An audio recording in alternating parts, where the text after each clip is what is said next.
그 파면신부 공동체가 예. 성모 마리아로부터 사적 계시도 받는다면서요? 예, 예.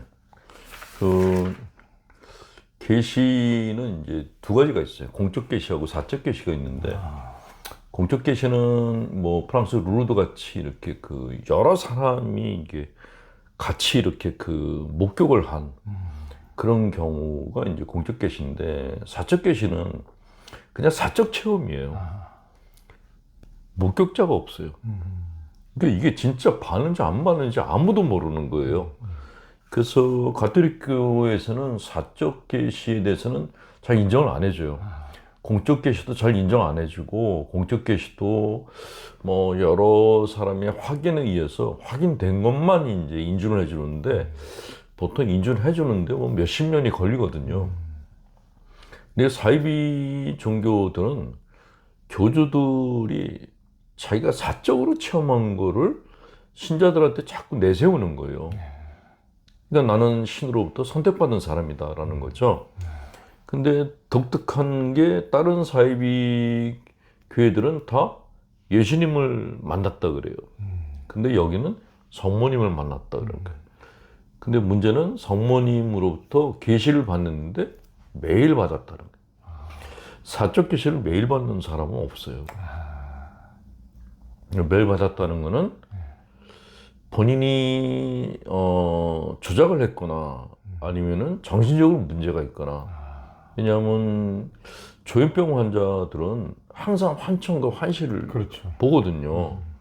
그러니까 이게 사적 계시인지 아니면 조현병으로 인한 환청이나 환시인지가 식별이 안 되는 거예요. 어쨌건 이 친구들은 자기들이 성모님으로부터 메시지를 받았고, 그것도 어느 개인에 대해서 받았다라고 얘기를 하니까 이게 신도들 입장에서는 기겁을 할 일이고, 근데 저같이 이렇게 이제 외부인이 볼 때는 저거는 아닌 것 같다라는 생각이 드는 거예요. 저거는 계시를 받은 게 아니고 본인이 만들었거나 정신 착란에 의해서 생긴 것을 사적 계시로 생각하는 거 아닌가 하는 생각이 드는 거죠.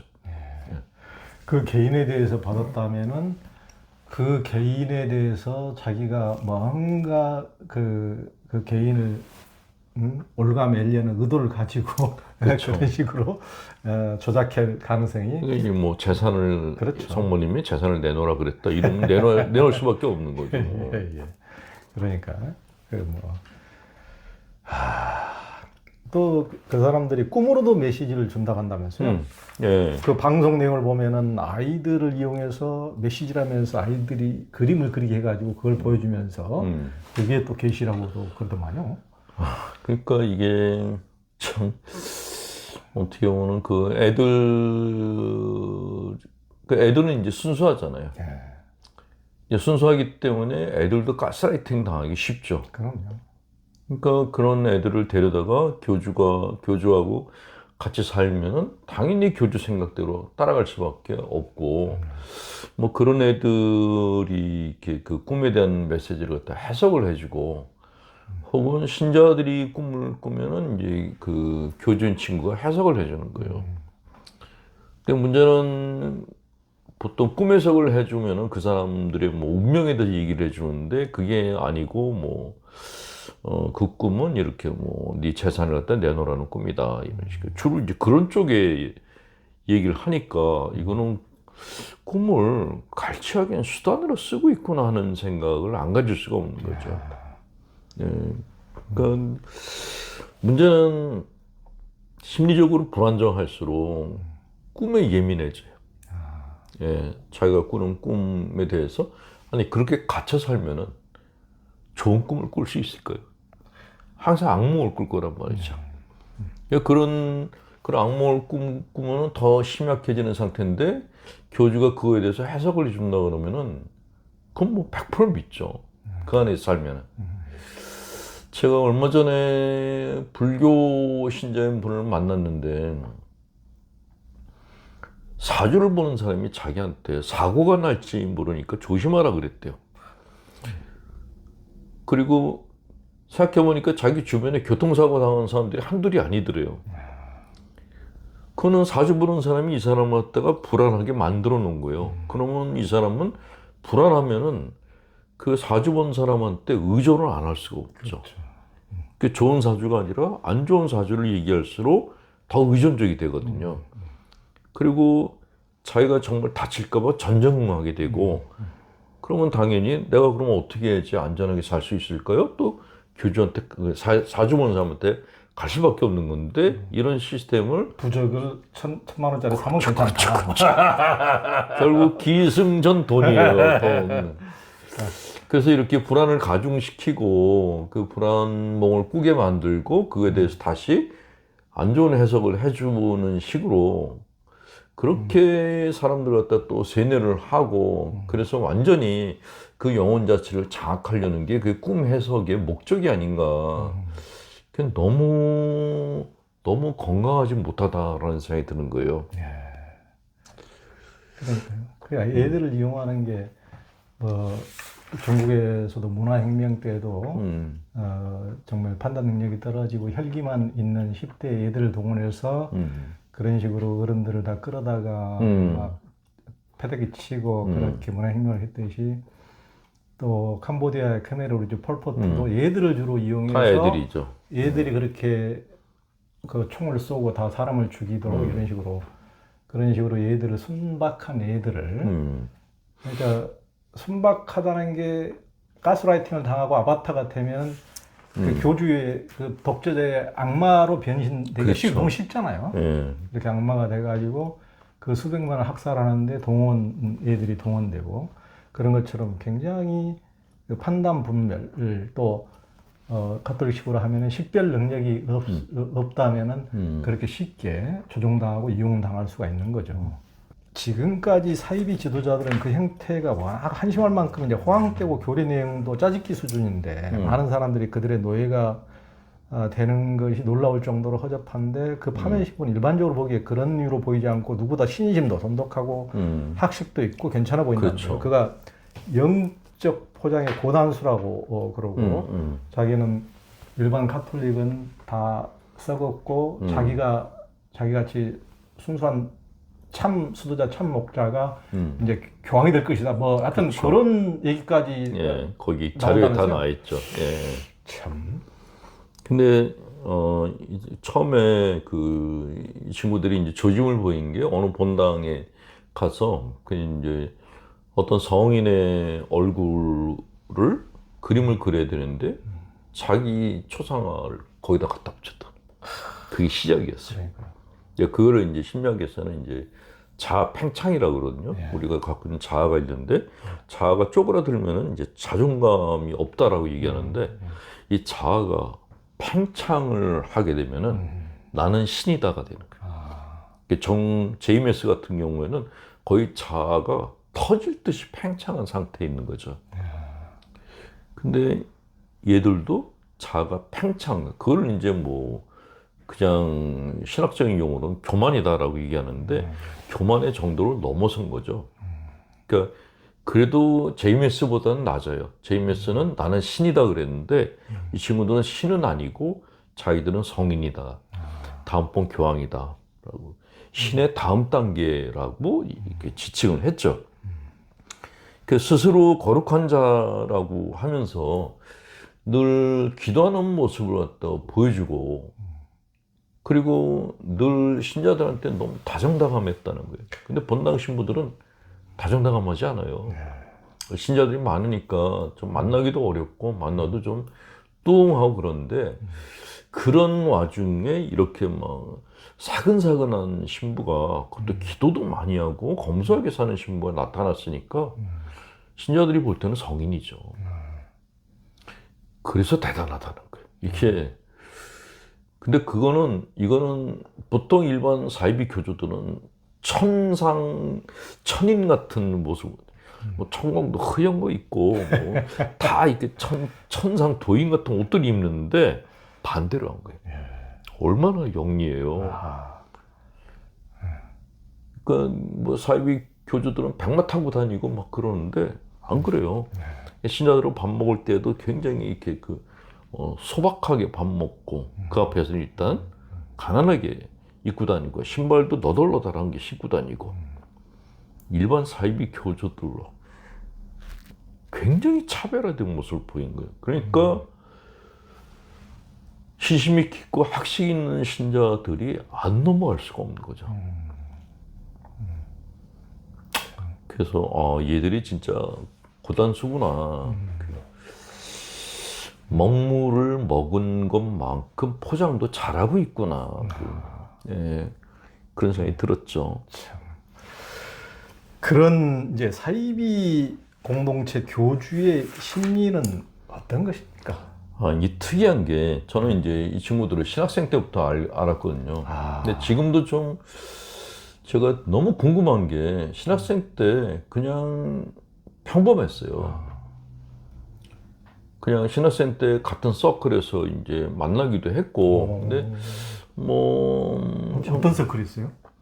그때 그냥 그 신학에 대해서 이렇게 그 토론하는 그런 서클이었어요. 무슨 생각하실 거예요? 아니요.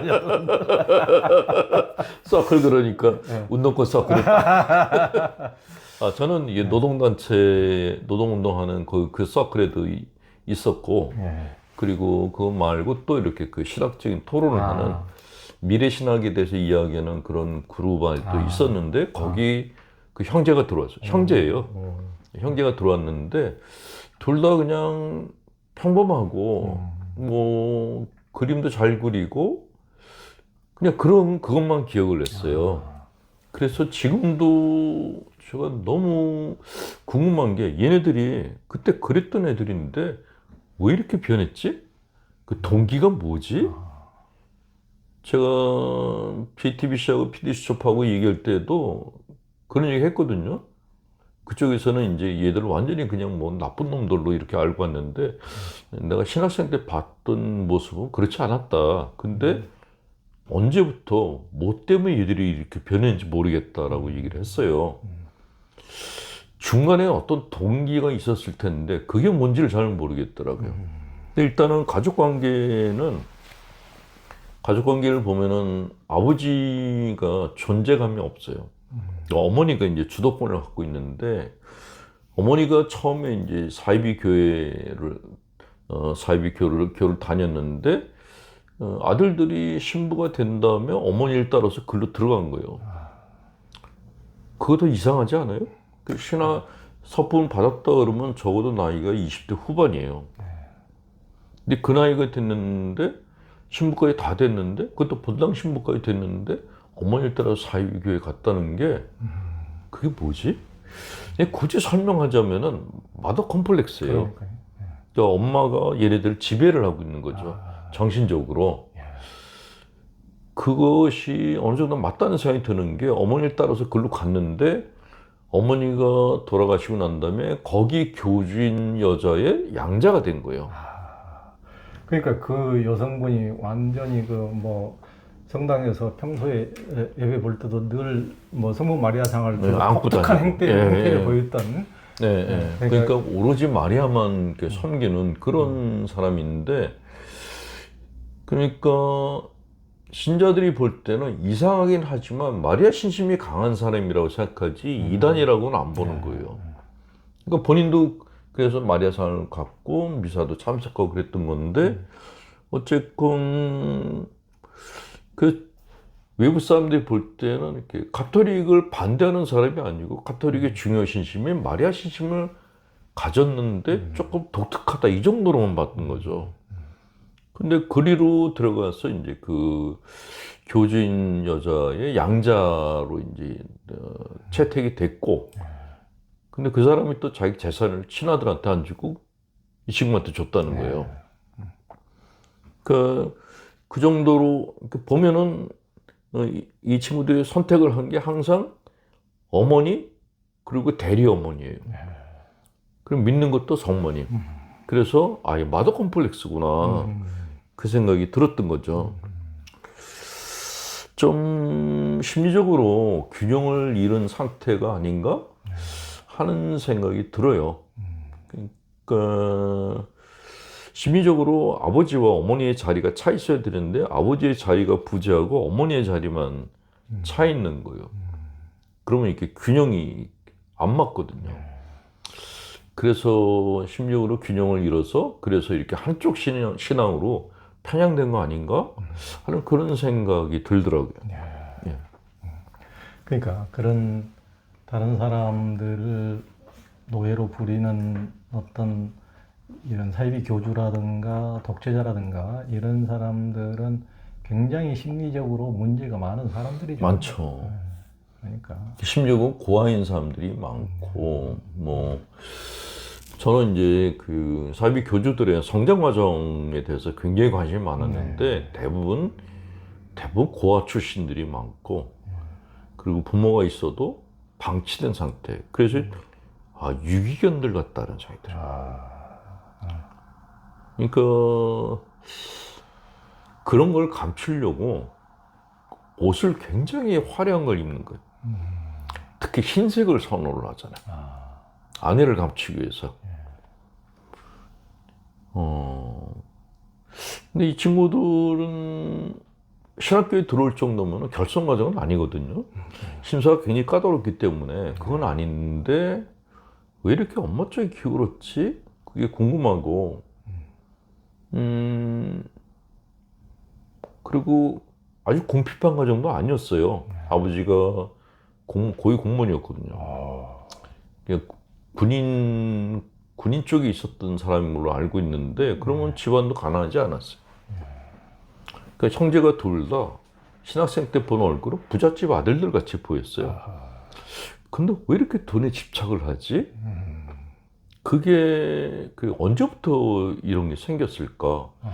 그게 더 이해가 안 되는 건 본당신부가 된 다음부터 나가버린 거거든요.